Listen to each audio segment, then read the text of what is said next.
back on the internet. Ah, ok. On peut vous voir. Nous, en anthropologie, on a eu un livre. C'est parce que tu peux faire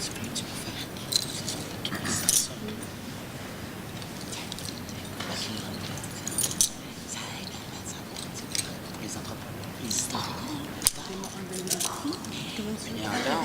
Oui. Parce qu'on va dire bonjour. Bonjour. Ah, super.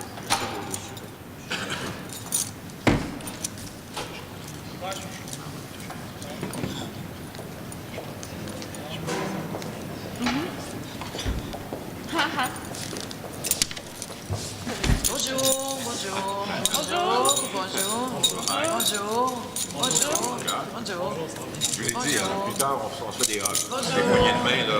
Poignées de main, ça va faire des Positions here.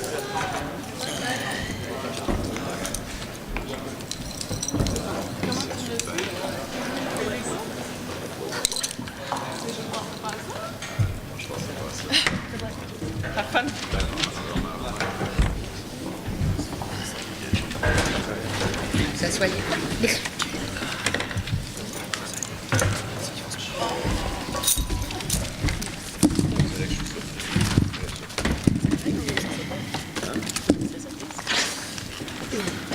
Donc, j'appellerai le premier ou la première ministre du gouvernement pour son discours de 5 minutes. Première et dernière 30 secondes protégées.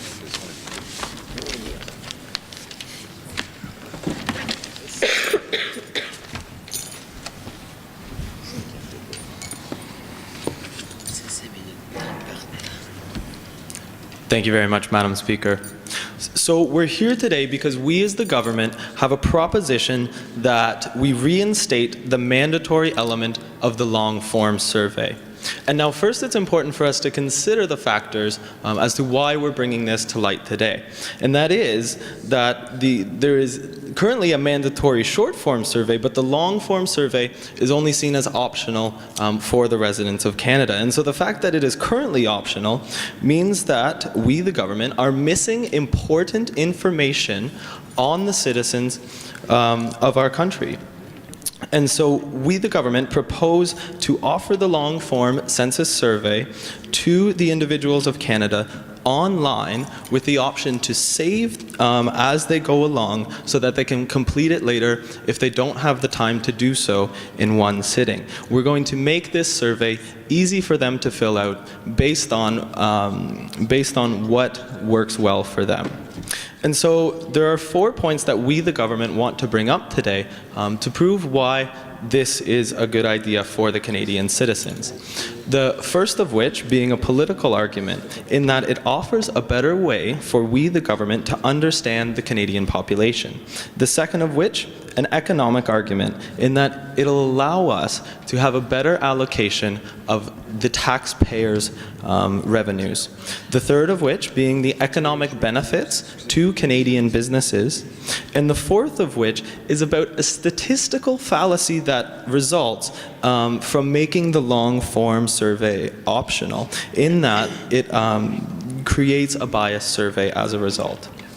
So the first thing that I want to talk about today is that the long-form survey, by making it mandatory, offers a better way to understand the Canadian population. And that is, as representatives of the Canadian people, it is our responsibility as the government to understand every single culture in detail and understand the proportions of these cultures within Canada. In that, this is especially important given an increasingly diversified population within Canada. And so without this mandatory element of the long-form survey, people simply are not going to fill it out because they don't want to spend the time on doing so. And so we simply, as the government, just won't know enough about the people to represent them in their best interests. And so, as a result, through the long-form survey, we will be able to create better laws for the individuals, and we will be able to offer better public services to our citizens. The second thing that I want to talk about today are the economic benefits to we as the government. And that is that through the long-form survey, we will be able to create a better allocation of our tax revenues. And this is because when taxpayers give us money in the form of taxes, they are trusting that we are going to be spending it in ways that support their interests. And so the short form survey that is currently mandatory simply does not offer enough for these individuals, or does not offer enough for we as the government to understand enough about these individuals. And so through creating the long-form survey to be once again mandatory, we will be able to better understand how to spend these ways, again, that are in the best interests of the Canadian people. And we will be ensuring that we are not overspending our money in unnecessary areas within Canada. And as a result, we want to be spending areas that people are in need of, and we don't want to wait for the population to come to us to tell us in what they are in need. So the third argument that I want to bring up today are simply the economic benefits to Canadian businesses, and that is through the making of this census information public, which is what happens, businesses will have a better understanding of the Canadian population than with the short form survey. And so it's important to note here that individual information on individuals within the country are not made public, but just the compiled results overall. And so this means that with, again, the long-form survey, the businesses will be able to do better research on the Canadian population, and they will be able to offer better goods and services that the population themselves want, again resulting in a thriving economy for Canadians. Thank you very much. Merci.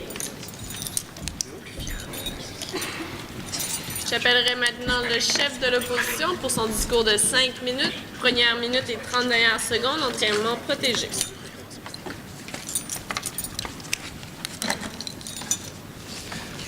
Madame la Présidente, chers collègues, aujourd'hui à l'opposition, on s'insurge de ce projet de loi du gouvernement qui est totalement contre-productif et contre-efficace pour les Canadiens et puis pour les données qu'on veut recueillir grâce au recensement. Donc, essayons un peu de ramener ce projet de loi-là à un niveau humain, au niveau des Canadiens. Prenons l'exemple de Robert. Robert qui vient de Mississauga. Robert a 2 enfants, travaille plus de 40 heures semaine. Il faut qu'il prenne du temps pour les activités de ses enfants, pour en fait les nourrir, prendre soin de la maison, toutes ces choses-là. Robert, comme plusieurs autres Canadiens, n'a pas le temps de remplir un recensement de plus de 20 pages. N'a pas le temps, dans sa vie de tous les jours, de passer plus de 2 heures à répondre à ce recensement au lieu de prendre soin de sa famille ou même d'aller travailler.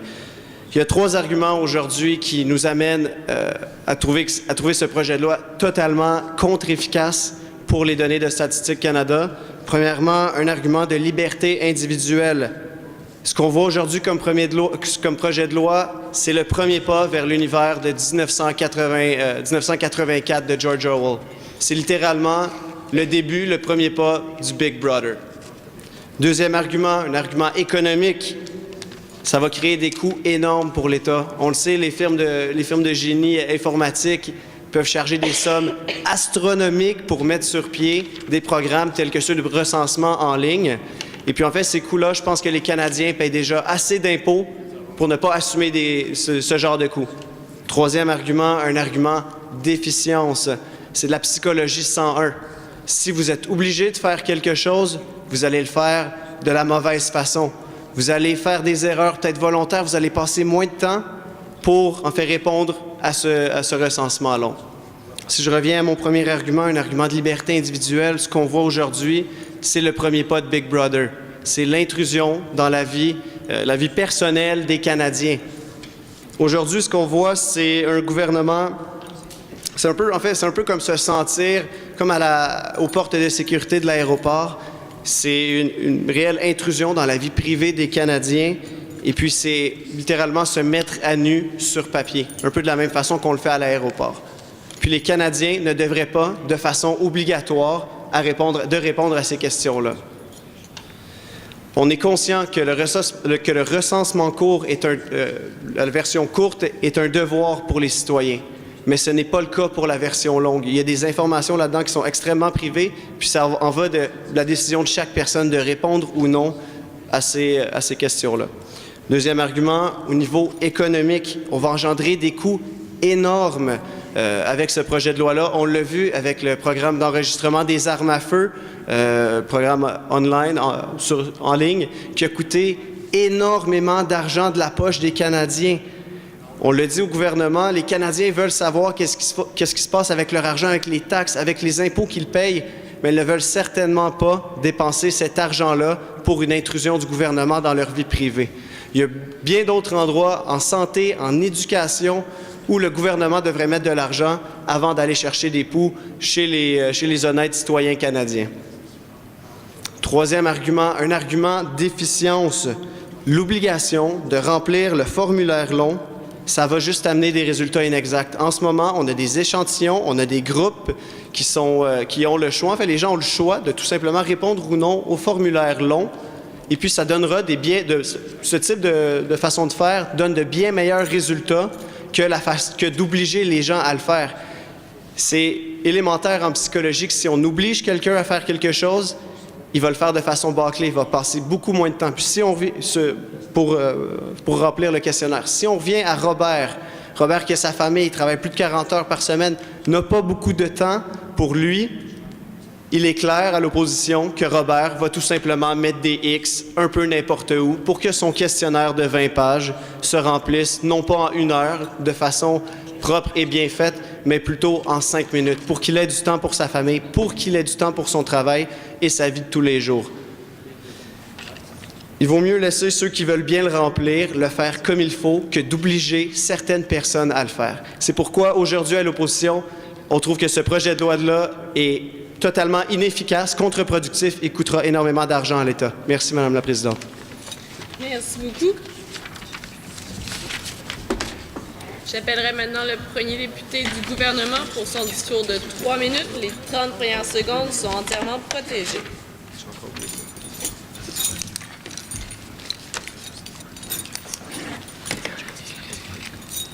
Thank you, Madam Speaker. So as the Prime Minister stated, we are here to reinstate the mandatory element of the long-form census survey. He stated that there's a political aspect to it, saying that it helps us better understand the Canadian population. He stated also that it gives us an economic value to know where to allocate our tax revenues.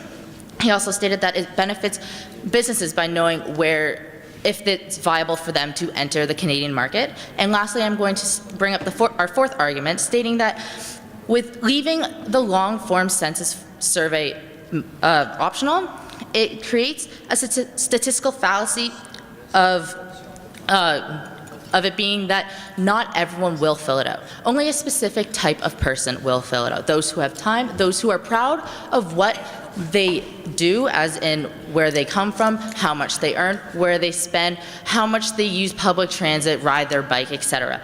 Those people will want to fill out the survey. Those people will want to spend the time to fill out this survey. And with that being said, it will create a biased survey.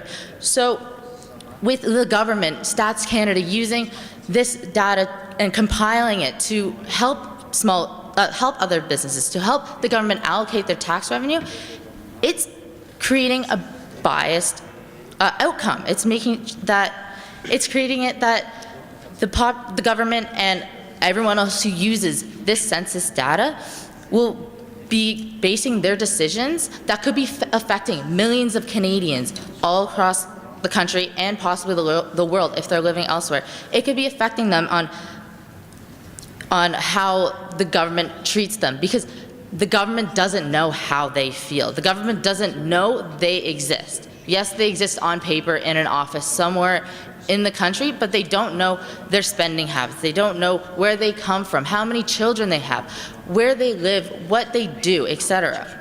And so that is creating a statistical fallacy. It is proven that if something is made optional, people won't fill it out. Only a specific type of person will fill it out, which creates biased data. Now, as the Leader of the Opposition stated, he thinks that making the long-form census survey mandatory is counterproductive because people simply don't have the time. But as we stated, we would make it online. We would make it available so people can complete it in short periods of time, so they can do it if they have 5 minutes to spare. They can save it online to make sure that they can answer it to the best of their ability. He also stated that it's against the rights and freedoms of Canadians. But they already fill out the short-term survey. They're already giving us information, their personal information. So it's just simply not, it doesn't work against our arguments. And lastly, he stated that Psychology 101 will happen. But realistically, it will happen no matter what if the census isn't happening. And not everyone will fall victim to that. Thank you very much. Merci. J'appellerai maintenant le premier député pour son temps de parole de 3 minutes, les 30 premières secondes entièrement protégées.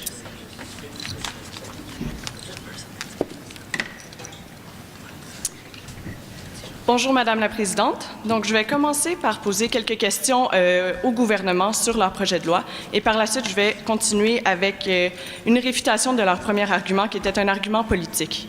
Premièrement, l'honorable chef de l'opposition ici a posé plusieurs questions au gouvernement dans sa première intervention, des questions auxquelles on n'a pas répondu. Premièrement, est-ce que le recensement long versus le recensement court est réellement un devoir du citoyen canadien et de tous les citoyens canadiens? Secondement, pourquoi les Canadiens voudraient payer plus pour une intrusion dans leur vie privée? Donc, allons-y avec leur projet de loi. D'abord, on n'a pas beaucoup d'informations sur quand est-ce que ce projet-là va être instauré, combien ça va coûter pour le mettre en ligne, qui va-t-on engager, toutes des questions qui ont été posées par notre chef de l'opposition. Ensuite, des questions sur ce coût monétaire-là. Si les gens ne remplissent pas, vu que c'est obligatoire, si les gens ne remplissent pas le formulaire, c'est quoi les sanctions? Et c'est une arme à double tranchant, dans le fond, parce que si ce n'est pas une sanction dissuasive, les gens vont payer, simplement vouloir payer et ne pas répondre. Donc, la motion ne sert à rien. Et si la sanction est trop importante, si c'est de la prison, si ça coûte trop, les gens vont être plus portés à vouloir le remplir par obligation, le remplir vite, le bâcler. Alors, je vais réfuter leur premier argument, qui est un argument politique. La première chose qu'on nous a dit, c'est qu'on a besoin de ces informations-là, que c'est des informations très importantes sur la vie des Canadiens. Mais il y a encore l'existence d'un recensement court. Les questions réellement importantes pour les citoyens canadiens n'ont pas été éliminées. On n'a pas choisi d'abolir, premièrement, les questions qui étaient les plus importantes. Alors, s'il vous plaît, les quelques exemples qu'on a eus aujourd'hui, c'est des exemples qui existent dans le questionnaire court. On voudrait savoir, aujourd'hui à l'opposition, un exemple d'une question primordiale qui est dans le recensement long et qui est nécessaire pour le Canada. Ensuite, beaucoup de questions sur l'application de leur projet. Si tous les Canadiens doivent répondre à ce questionnaire, que fait-on des Canadiens qui n'ont pas accès à l'ordinateur, qui ne sont pas habitués d'aller sur Internet? Que fait-on de ces Canadiens-là? Donc, maintenant, on va passer à... désolé. Ensuite, on nous a dit qu'on voulait ces informations pour des meilleurs services. Le gouvernement a dit que les gens vont vouloir répondre aux questions concernant l'utilisation du vélo, l'utilisation de la voiture. Mais si les Canadiens veulent répondre à ces questions-là, ils peuvent très bien y répondre dans un recensement optionnel. Pourquoi le rendre obligatoire? On le rend obligatoire pour forcer les gens qui ne veulent pas y répondre.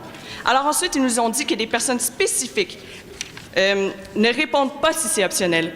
C'est la même chose lorsque c'était obligatoire. Les personnes spécifiques vont décider de bâcler ce questionnaire et de ne pas répondre correctement aux questions. Alors, à quoi sert leur motion aujourd'hui?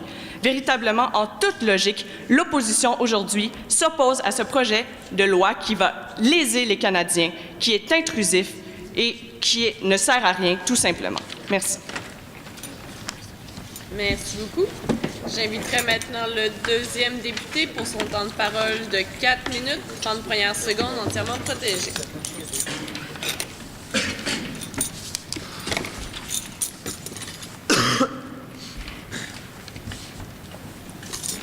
Merci, Madame la Présidente, de nous accorder la parole. Alors, je vais directement commencer avec des réfutations par rapport aux arguments qu'a apporté l'opposition aujourd'hui. Alors, l'opposition aujourd'hui vient de reconnaître que le court terme, ce que les Canadiens remplissent actuellement en termes de survey à court terme, sont déjà là. Alors, l'opposition accepte directement qu'il n'y a pas d'existence de Big Brother ici parce que les Canadiens donnent déjà leurs informations par rapport au survey à court terme. Donc, les Canadiens donnent déjà leurs informations par rapport aux recensements qui sont faits. Donc, il n'y a aucune information il n'y a aucune intrusion dans la vie privée des Canadiens. Alors, l'opposition nous a posé la question par rapport au coût.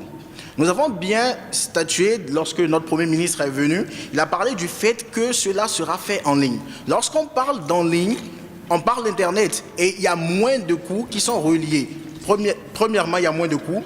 Deuxièmement, on utilise moins de papier, ce qui veut dire que nous sauvons l'environnement et troisièmement, nous coupons moins les arbres dans notre pays.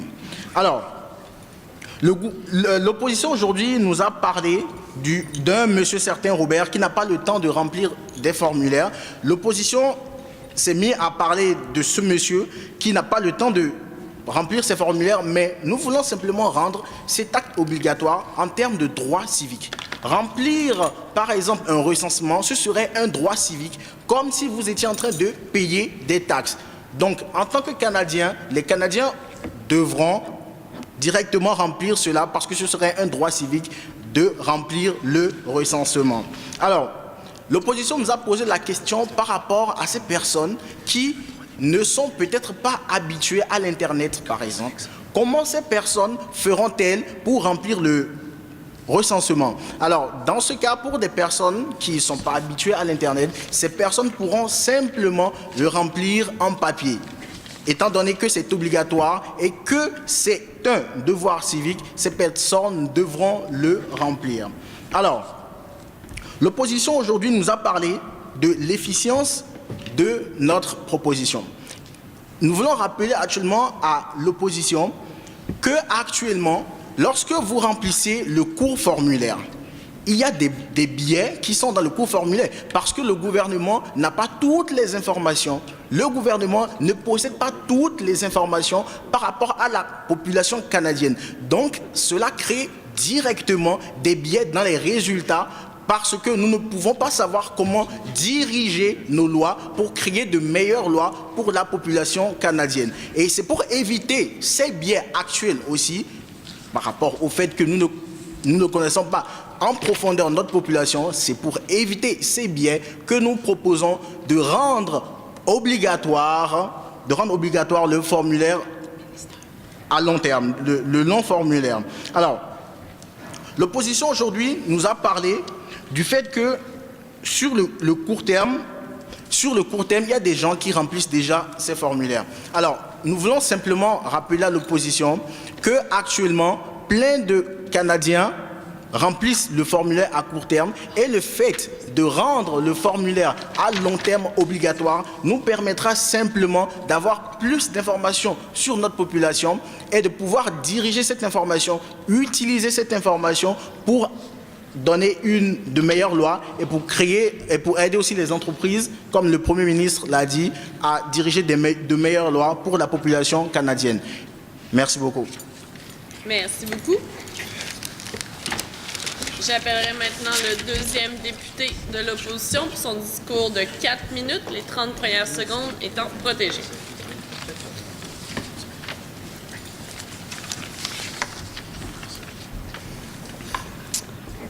Madame la Présidente, aujourd'hui, dans un premier temps, je vais réfuter les semblants d'arguments que nous a présentés le gouvernement.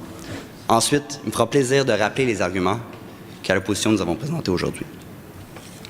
Premièrement, Madame la Présidente, vous aurez remarqué qu'aujourd'hui, le gouvernement, là, il nous emballe un beau paquet. Il nous emballe un super beau paquet.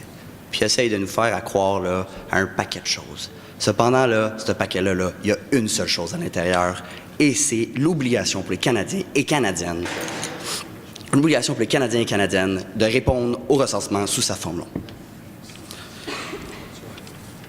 Leur argumentaire pour défendre cette thèse tient en 4 points. On nous a parlé d'un premier argument politique et de deux arguments économiques et d'un dernier, l'efficacité des statistiques. Passons rapidement sur le premier parce que ma première représentante en a déjà parlé un petit peu. Mieux comprendre la population.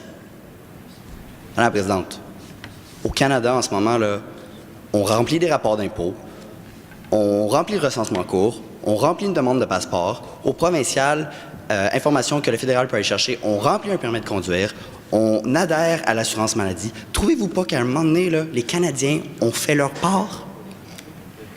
Position, on est convaincu que oui. Ensuite, on nous a dit que pour mieux comprendre la population, on allait faire appel à des questions importantes. On a demandé, on a posé un défi au gouvernement. Montrez-nous une question qui sera dans le recensement long. Une seule, pas deux, pas trois, pas quatre. Une, Madame la Présidente. On nous a rien démontré. On n'est même pas capable de nous montrer une question longue qui serait pertinente pour les Canadiens, Madame la Présidente. Une question. Ensuite, leur argument économique. Deux arguments économiques qui sont exactement pareils, qui se résument exactement en une phrase, c'est-à-dire en savoir plus sur les Canadiens afin de mieux combler leurs besoins. Je vais citer le premier ministre qui nous a dit mot pour mot « We don't want to wait for the population to come to us ». Eh bien, elle devrait peut-être, Madame la Présidente, elle devrait peut-être attendre parce que je suis convaincu que si on croise des Canadiens dans la rue aujourd'hui et qu'on leur demande « Où voulez-vous qu'on investisse votre argent ?» ils ne vous diront pas dans le recensement long. Ils vont vous dire dans les infrastructures, dans la santé, dans les hôpitaux, dans l'éducation. Toutes des choses que le fédéral peut faire par des transferts aux provinces. Leur dernier argument, un argument d'efficacité au niveau des statistiques. On nous a dit seulement un certain type de personnes répond au sondage long en ce moment. Premièrement, on peut se poser quelques questions au niveau de la crédibilité de leurs experts, car on se base sur des oui-dire. On ne nous a jamais cité quiconque qui démontrait clairement la validité de ces informations-là. Deuxièmement, sur un pays de 35 millions d'habitants, Madame la Présidente, j'ai beaucoup de difficultés à croire qu'un seul type d'individu va répondre à ce sondage. C'est totalement absurde, cette façon de penser, Madame la Présidente. On a posé beaucoup de questions aujourd'hui. Beaucoup de questions. Quand? Aucune réponse. Combien? Aucune réponse. Qui? Aucune réponse. On nous montre un projet, puis on n'est même pas capable de nous dire, Madame la Présidente, qui en sera en charge. Il n'y a pas de pilote dans l'avion. Il n'y a pas de chauffeur dans l'autobus en ce moment. Absurde. Les citoyens sans ordinateur, Madame la Présidente, on a posé la question. On ne nous a pas répondu. Les sanctions, on nous a parlé de sanctions. On n'est même pas capable de nous dire quel genre de sanctions sera imposée. C'est vraiment un projet qui a été bâti de façon broche à foin. On nous a parlé de droit civil. Dois-je rappeler au gouvernement qu'un droit civil n'est pas obligatoire? Par exemple, quand vous allez voter, vous n'êtes pas obligé d'aller voter. Avant de terminer, je vais rappeler nos arguments, soit un argument de liberté individuelle, mettre à nu sur papier, économique, des coûts pour l'État et pour les Canadiens, et d'efficience, mieux vaut concis, Madame la Présidente, que mal rempli. Merci. Merci beaucoup. J'appellerai maintenant le premier ministre pour son temps de parole de 3 minutes entièrement protégé.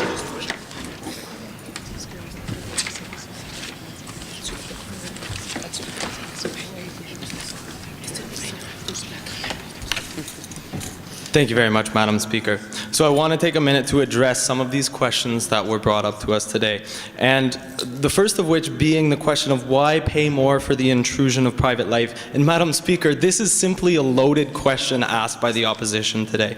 It is assuming that the short form survey doesn't already ask for this information of the individuals. The opposition has already stated that they support the short form survey, and therefore they already support these behaviors that we are asking. We are only asking a little bit more from Canadian citizens every few years, just a few hours of their time in order to serve them better, in order to serve them as the government that we are here to do.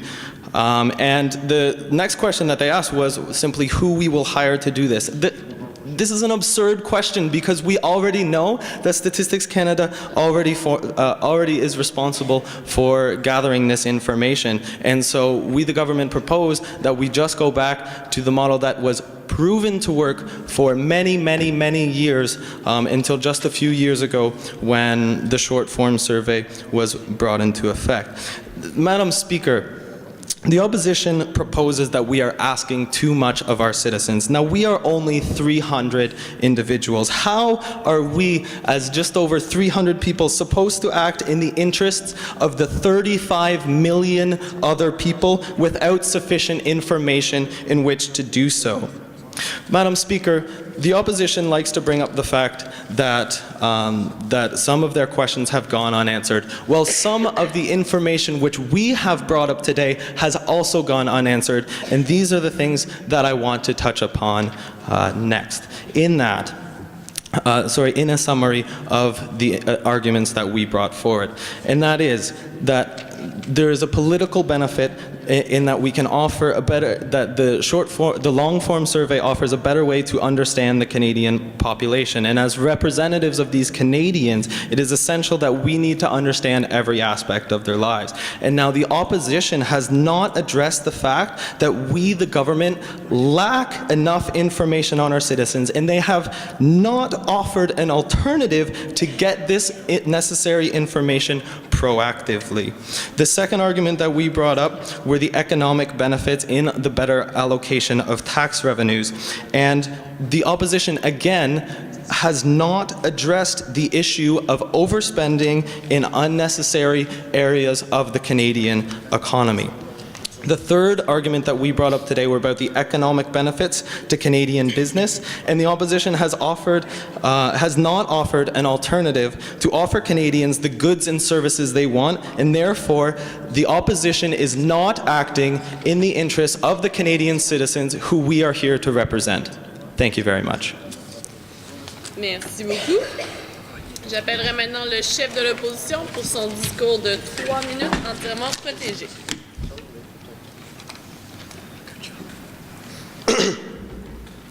Madame la Présidente, le deuxième représentant du gouvernement nous le dit lui-même, répondre au recensement long, c'est un droit des Canadiens. Ce n'est pas une obligation. J'aimerais maintenant savoir si le gouvernement sait la différence entre un droit et une obligation. C'est quelque chose de quand même assez essentiel si on est au gouvernement d'un pays. Le gouvernement, en fait, nous a dit que ce système-là a été prouvé bon. Pourquoi est-ce qu'on l'a aboli dans le passé alors si on nous dit qu'il était bon par le passé, pourquoi est-ce qu'on l'a aboli? On nous dit que le recensement long va permettre d'aller chercher des informations extrêmement importantes. Nous, ce qu'on vous dit, c'est que les informations très importantes, on les retrouve déjà dans le recensement court, dans les informations qu'on va chercher aux provinces et puis aussi dans les déclarations d'impôts des Canadiens. C'est aussi simple que cela. On n'a pas été capable, du côté du gouvernement, de nous donner une seule question qui était essentielle dans le recensement long. Aujourd'hui, Madame la Présidente, je me croise les doigts pour que le gouvernement prenne une bonne décision pour améliorer les bases de données des Canadiens. Aujourd'hui, Madame la Présidente, je me croise les doigts pour qu'on comprenne des principes fondamentaux de psychologie, comme quoi d'obliger quelqu'un à faire quelque chose l'amènera à le faire de façon bâclée et de façon rapide. On a besoin des informations qu'on dit importantes, aussi bien les remplir par des gens qui veulent bien les remplir de la bonne façon en prenant le temps de le faire. Aujourd'hui, Madame la Présidente, je me croise les doigts pour que le gouvernement ne dilapide pas les fonds publics dans des firmes de génie informatique. On aime bien nous faire croire que Statistique Canada sera capable de gérer tout cela, mais devra le faire avec des firmes de génie public. Et puis, à ce qu'on sache, des firmes de génie informatique, ça coûte beaucoup plus cher que du papier. Puis, à ce qu'on sache, le système pour les armes à feu, de registre des armes à feu, a été un réel fiasco de la part du gouvernement dans le passé. Aujourd'hui, Madame la Présidente, je me croise les doigts pour qu'enfin, pour qu'une fois, le gouvernement nous écoute et tente de travailler de concert pour améliorer les bases de données des Canadiens.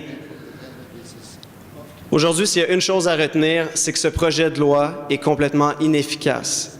On va perdre des données essentielles, on va amener des nouvelles données qui vont être complètement bâclées par des gens qui n'auront pas le goût de remplir ces formulaires longs.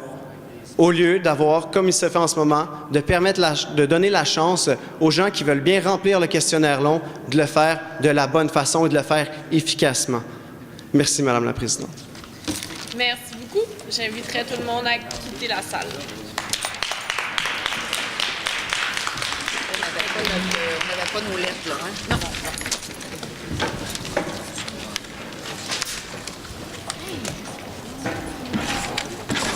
T'es rendu au bec, oui, là? Merci à vous. Merci beaucoup. Merci à vous. Merci à vous.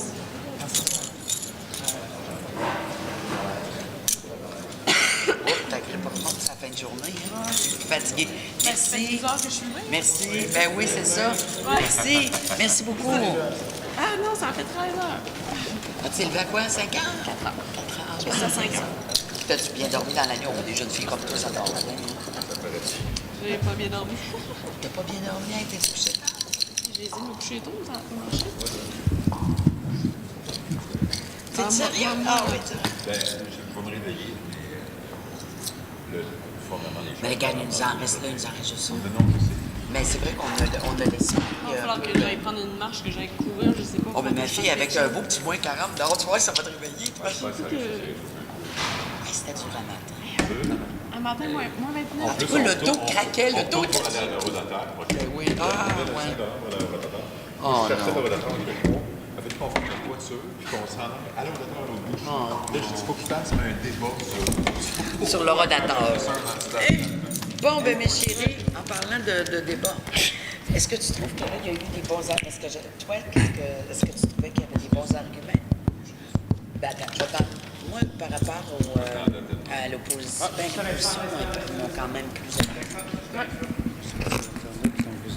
J'ai besoin des lettres.